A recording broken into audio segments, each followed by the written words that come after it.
Last year, nag-open ako ng MP2 account using Google Chrome or web browser sa laptop at pinakita yun sa inyo sa video na ito.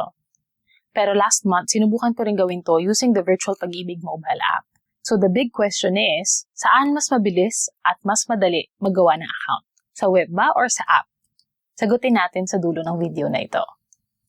Kung napanood mo ng FAQ video ko, alam mo na pwede ang multiple account sa Pag-ibig MP2. Sabi ko doon, pwede ang up to 5 na active accounts. Pero update, nakita ko online na pwede na siya hanggang 10. May mga nagsasabi pa nga na unlimited daw. Iba-iba ang dahilan ng mga tao kung bakit sila gumagawa ng multiple accounts. Pero share ko lang, as of today, meron na rin akong 5 MP2 accounts na from last year ay 2 lang. Siguro magtataka kung bakit biglang nadagdagan ng 3. Pero gusto ko kasing paghiwa-hiwalayin yung investment depende sa iba-ibang purpose. Siguro balang araw, gagawin ko din yung laddering, yung may magmamature every year. Pero okay na muna yung ganito sa ngayon. Sabi nga kanina, gumawa ako ng account last month using the Virtual Pag-ibig mobile app. So, kumuha ako ng screenshots and then yun yung isi-share ko sa inyo ngayon. Habang ginagawa natin yun, sasamahan ko na rin ng explanation and tips para dun sa mga ibang tanong na nagdadala ng kalituhan sa mga tao. Una sa lahat, para dire-diretso yung application process, siguraduhin na naka-ready na yung mga requirements. Again, 4 lang naman yun. Yung MID or Member ID number, Valid ID, Selfie with your ID, and picture ng proof or source of funds. Ensure mo na rin na updated yung Virtual Pag-ibig mobile app sa cellphone mo at na meron kang stable internet connection. Na-discuss ko na rin to dun sa unang enrollment video, pero to give you more tips for a smooth application process, una sa valid ID. So make sure na malinaw yung pagkakapicture mo dun sa ID. Importante na nakikita at nababasa yung mga importanteng details gaya ng pangalan mo, yung ID number, expiration date, and everything. Kasi may nabasa ako or napanood yata sa vlog na na-reject daw yung application niya kasi yung picture pala ng ID niya is may anino. So hindi siya nabasa ng buo. Pero syempre, hindi naman talaga sinasabi ni Pag-ibig kung bakit nare-reject yung applications. Pero yun na lang yung naisip nung nag-apply na baka dahil hindi malinaw yung picture ng ID ko. Bukod doon, siguraduhin na nasa list of acceptable IDs yung ID na pipicturan mo. Available naman yun online na again, papakita ko rin sa inyo yung screenshot like ito. Pangalawa, with the selfie with your ID, so same nung kanina, make sure na nababasa pa rin yung details. So siguro medyo malabo kasi maliit na lang yung ID dahil hawak mo na. Pero mas mabuti, nakita rin nila talaga na yung hawak mo sa selfie is same dun sa valid ID na i-upload mo during the application. Finally, sa proof of funds. Again, proof of funds and not necessarily source of income. Kasi hindi lang naman para sa may mga trabaho or sa may negosyo ang MP2. Kung sa mobile app ka mag-enroll, siguraduhin na meron kang picture or screenshot ng dokumentong i-upload mo. Kasi pag mag-apply ka sa mobile app, hindi pwede ang PDF version. Photo lang talaga ang pwede mong i-upload, ipapakita ko maya-maya lamang. And then finally, MID, which is Member ID. Wala naman talagang tip dito. Siguraduhin mo lang na naka-ready na yung number para hindi mo na siya hanapin later. Pwede nakasulat sa papel or nakasave sa cellphone mo para i-copy-paste mo na lang para mas mabilis yung process. Bale, lilinawin ko lang na member ID number yung requirement, hindi siya physical na ID card. Marami kasing nalilito dahil nga ID, akala nila ID card o yung Pag-ibig loyalty card, pero hindi po. Pag-ibig member ID number. So kung ano yung Pag-ibig number nyo, yun na po yun. Nagsisimula to sa number 1 and 12 digits yung haba ng number na ito. Ngayong nakaredy na ang 4 na requirements, simulan na natin. Una, syempre, buksan mo yung Virtual Pag-ibig mobile app. So, hindi mo kailangan mag-log in. May makikita ka dun sa baba na MP2 enrollment, i-click mo yon. Sa unang screen, i-type or i-paste yung MID number and then ilagay yung pangalan as it appears sa record ng Pag-ibig. Halimbawa, kung may asawa ka na pero hindi ka pa naman nag-update ng pangalan mo sa Pag-ibig, so ilagay mo yung maiden name mo. Ilagay mo na din yung birth date and lastly, yung member classification. Sa membership classification, karamihan sa atin is yung first option yung pipiliin, which is Active Pag-ibig 1 member. Ang ibig sabihin po na Active Pag-ibig 1 member is meron kang at least isang contribution in the last 6 months. Halimbawa, ngayon is March 2026, so ang last 6 months ay September 2025 to Feb 2026. Basta may isang hulog ka sa mga buwan na yon, pwedeng-pwede ka na mag-enroll sa MP2.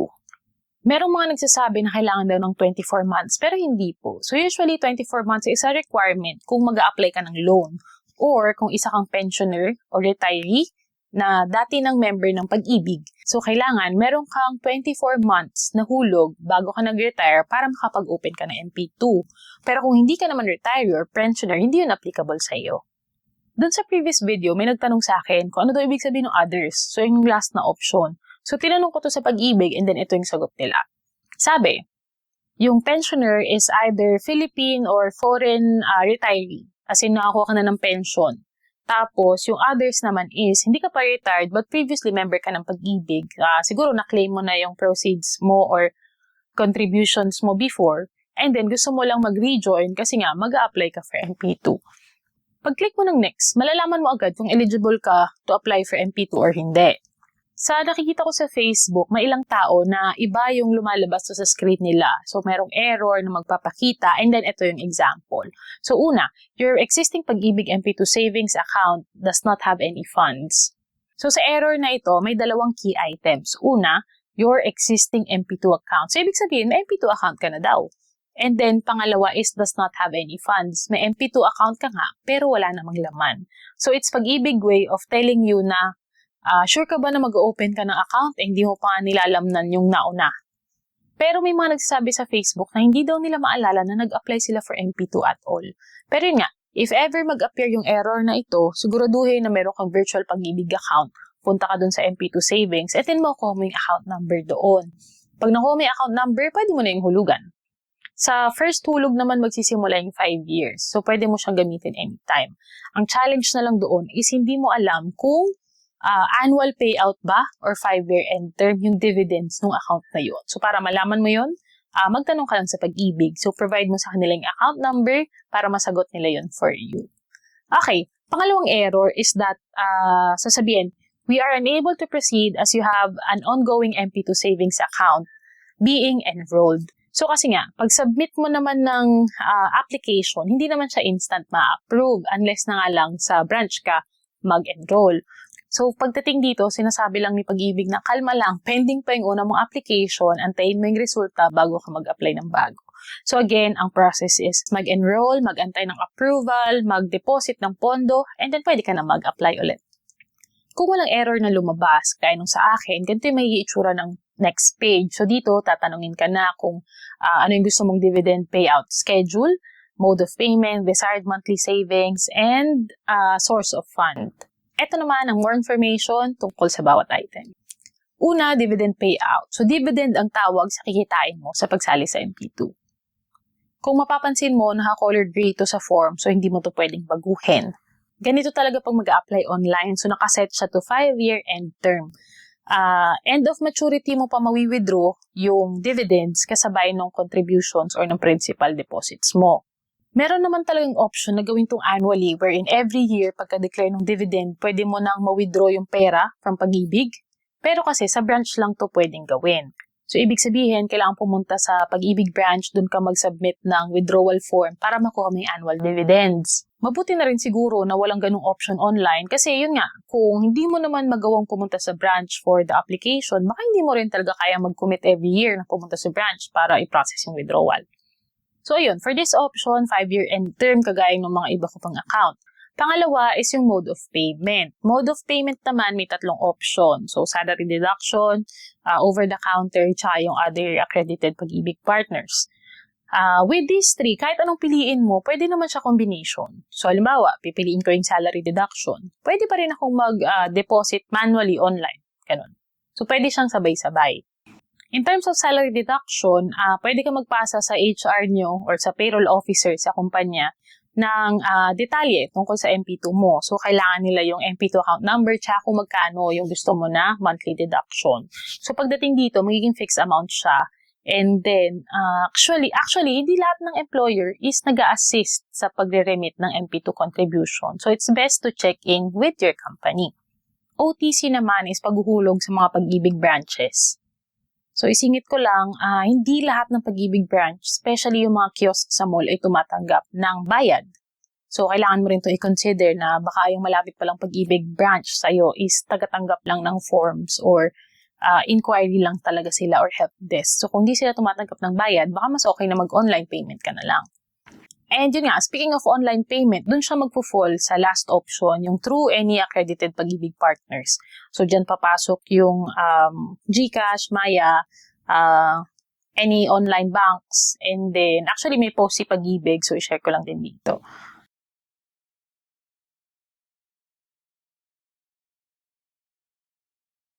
Pero again, pwede namang paiba-iba yung method mo ng paghuhulog. For this account, ang pipiliin ko ay salary deduction. Pangatlo is desired monthly savings. From the word itself, desired. So, tinatanong lang ni Pag-ibig kung magkano yung gusto mo. Survey lang ito, and then minimum nga kasi is 500. So, any amount, basta at least 500, tatanggapin naman ito ni Pag-ibig. Bali, ang napansin ko lang din sa amount na ito is nilalagay siya ni Pag-ibig doon sa virtual Pag-ibig pay online option. So, siguro, tulong na nila to doon sa member na kung yun nga yung desired monthly savings mo. So, anytime na magpe-pay ka online, yun yung makikita mong amount. Although, pwede mo rin naman to baguhin every payment. Kaya sabi ko nga, minimum naman is 500. Papakita ko na lang yun sa inyo sa mga susunod na video pag shinare ko na sa inyo paano magbayad online. Finally, yung source of funds. So, at this point, pipili ka lang doon sa drop-down list. Mamaya ka pa mag-upload ng requirement. Dahil marami itong options, link lang yung ibibigay sa inyong Pag-ibig. So, pag kinlik mo yung link, makikita mo yung details na mga pwede mong pagpilian, tsaka yung mga example ng documents na pwede mong i-upload sa bawat item. Para dito, payslip na yung hinanda kong picture kanina, kaya employment income yung pinili ko. Pag scroll mo sa baba, itatanong naman yung cellphone number mo. So, makikita mo na may sample naman siya, 09XXX, ganyan. So, sundin mo lang yun. Kasi minsan malilito ka dahil may plus 63 na dun sa initial na box, sa unang box. So, sa baba, i-assume mo na 917, yun na lalagay mo na number. Pero, specifically for this enrollment, kailangan may 0 siya sa umpisa. Kasi kung wala, magkakaroon ng error saying invalid mobile number. Kagaya nito. Pag okay na lahat, click next. Lalabas yung proceed with uploading of your requirements. Pero bago yun, hihingan ka muna ng OTP from your cellphone number. Gaya ng sabi ko kanina, photos lang ang pwedeng i-upload sa Virtual Pag-ibig app. Hindi ka guys sa web browser na pwede ang PDF. So make sure na meron ka ng screenshot ng mga documents mo. Nakalagay rin dito yung acceptable valid IDs, pero sabi ko nga dapat na-check mo na siya beforehand, and then for this account, LTO ID or driver's license yung i-upload ko. Pangalawa, yung selfie. So sabi ko nga, kailangan kagaya nitong sample. So kita yung mukha mo, kita din yung ID. Kailangan malinaw lahat ng detalye, and then maayos na makikita yung mukha mo.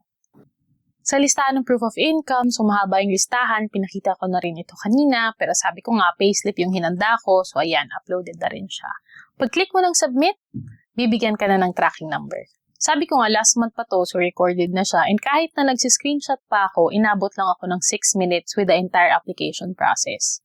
After nito, hindi kagaya ng unang beses na nag-enroll ako na nag-text sila ng confirmation. Bale, nag-email lang sila with the tracking number and then the status na accepted na nga yung application.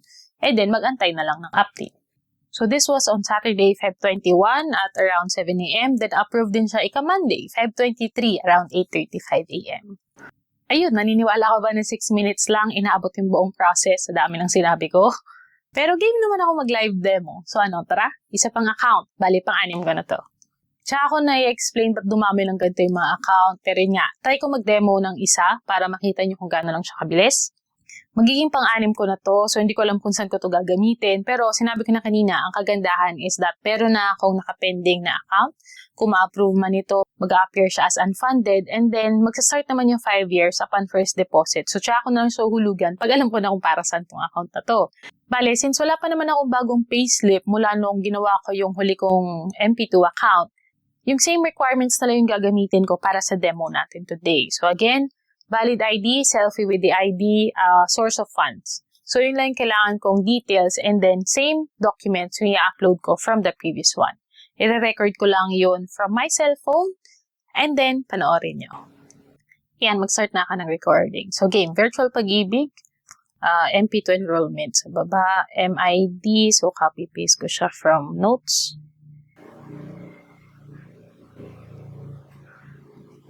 Last name, first name, date of birth, nasa scroll naman siya. Ay.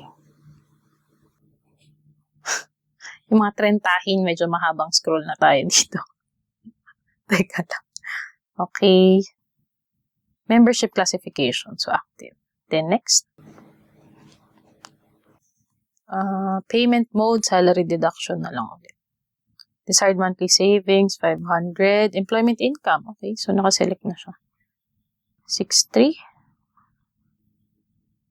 After cellphone number, hindi ko na nilagyan ng email address. So, proceed with uploading documents. Okay. OTP. 9934. Proceed. Upload photo ng... nagsastart siya sa selfie. So, valid ID. Naka-album na siya sa akin. So, MP2. Selfie ID. And then, finally, employment income. Okay. Then, submit. Sorry, we're unable to process your request at this time. Please try again at a later time. Nyek. So, joke time lang pala. Pero nga, almost 2 minutes lang fill out yung form. So, try nyo na lang siya ulit. May nagsabi, mas madali daw mag-open pag madaling araw or pag konti lang yung tao. Pero nga, minsan nag-apply ako ng Sabado. Pero yun, napakita ko yung process. Hindi nga lang yun yung gusto nating outcome. Ang corny no? Anyway, so ayun, nakita nyo masyadong makatotohanan, hindi tayo nakagawa ng account. Marami talaga yung nagiging problem. Kaya nga ako, minsan Sabado ako nag-a-apply. Yung iba, sabi, mas okay daw pag madaling araw, pag kaunti lang yung tao. Anyway, hindi ko sure, pero siguro sabi ni Pag-ibig, hindi ko pa naman daw kailangan. So, ba't ba daw ako nang gugulo? Pero, sabi ko nga kanina, sagutin natin. So, saan mas madali? Sa online, sa web, sa laptop, or sa online, sa cellphone, sa mobile app? Nakita nyo naman doon sa demo, wala pang 3 minutes na finilapan ko yung form sa mobile app. So, para sa akin, madali naman siya pareho. So, depende na lang siguro kung saan ka mas komportable at mas sanay. Madali mag-submit via web kung sanay kang gumamit ng laptop. Pero kung mas madalas ka may hawak na cellphone, baka mas madaling option yun para sa'yo. Kung ikukumpara mo kasi yung proseso, napansin ko na bawas yung screen sa mobile app. Nabawasan yung i-confirm mo pa yung employer address, yung address mo.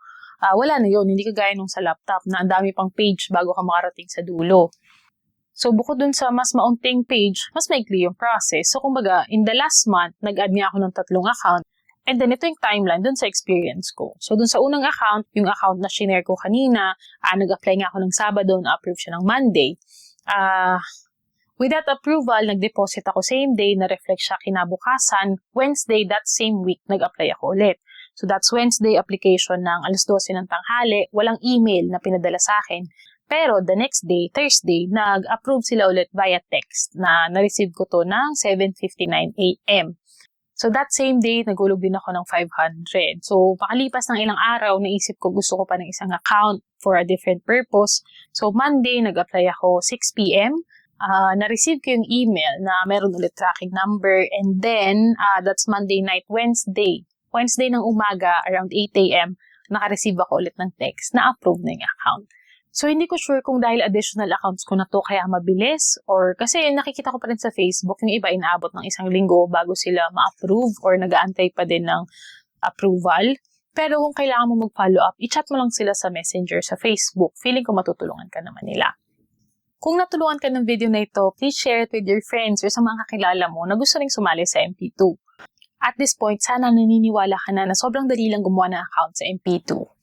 Pero sa kahit anong investment, ang application ang pinakamadali. Ang pinakamahirap, consistency. So once matuloy na ang pag-apply mo, sana walang error kagaya ng kanina, make sure na hulugan mo ito. Tuloy-tuloy mo lang hulugan. Huwag ma-pressure sa ibang nakikita online na may mga milyones na sa MP2. Huwag piliting mag-lump sum kung wala ka namang hawak na malaking pera. So, kagaya nung ginagawa ko, naghulog ako monthly para hindi ko mamalayan. And then matutuwa ka na lang pag login mo sa virtual Pag-ibig app, lumalaki na nang lumalaki yung pondo mo. Kung meron kang mga katanungan, i-check mo muna yung FAQ video. And nagko-compile na rin ako ng additional questions na pwede natin gawa ng part 2. Ang dami-dami pa rin pala kasing mga tanong about MP2. And then actually, end of Feb 2026, nag-post sila ng updates with Pag-ibig. Isa na doon is yung pag-increase ng maximum contribution from 10 million to 20 million pesos. So, i-update natin yung hashtag na sana all 20 million pesos. Also, please don't forget to like and subscribe. Next month, magmamature na yung first MP2 account ko and sabi nga sa previous video, i-record ko rin yung process para ma-share yun sa inyo. Kung hindi mo pa nakita, kumuha ako ng Loyalty Pag-ibig card last year and then meron din yung video so pwede mong panoorin in case nagpe-prepare ka rin kumuha para sa upcoming maturity ng Pag-ibig MP2 funds mo. Hanggang sa susunod na video, ako nga pala si Rhea. Thank you for watching and bye mga kabibi!